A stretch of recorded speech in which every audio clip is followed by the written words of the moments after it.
এই মুহূর্তে যে রাজনৈতিক দলগুলো আপনি দেখুন যে অল অন এ সাডেন এখানে একটা ব্যাপক পরিবর্তন আসছে আমাদের চিন্তা চেতনায়, মন এবং মানসিকতায়। সেই মন মানসিকতায় ঐতিহ্য অনুযায়ী বিএনপি মনে করছে জামাত কোনো দলই না, এদের কোনো ক্ষমতাই নেই, এদেরকে পাত্তা দেওয়ার দরকার নেই। এনসিপি তো কিছুই না, এটা একটা বাচ্চাদের চ্যাংড়াদের দল। এখন বিএনপি যতই উপরে কথা বলুক না কেন, তাদের মনের অভ্যন্তরে কিন্তু এই কথাটা একেবারে সিল সাপোর্ট দিয়ে মারা আছে।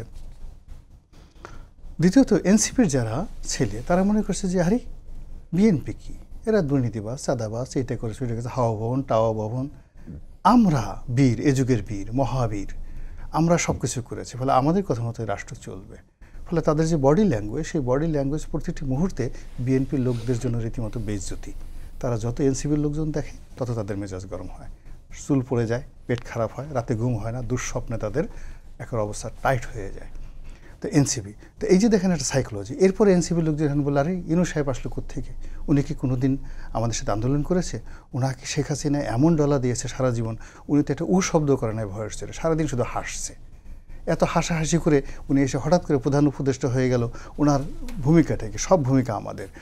এই যে সাইকোলজিক্যাল যে বিভেদ, মানসিক বিভেদ, এটার যে বাঙালিপনা, এই বাঙালিপনা পৃথিবীর অন্য কোনো দেশে নেই। ফলে এখানে আপনি রাতারাতি সেই আলী রিয়াজ সাহেব ধরেন আমেরিকান থিঙ্কিং একটা পিয়ার নিয়ে আসলেন, তারপর শেষে সব চিন্তা ভাবনা করলেন, আলটিমেটলি পুরো দেশটিকে একটা এমন অনিশ্চয়তার মধ্যে নিয়ে গেছে।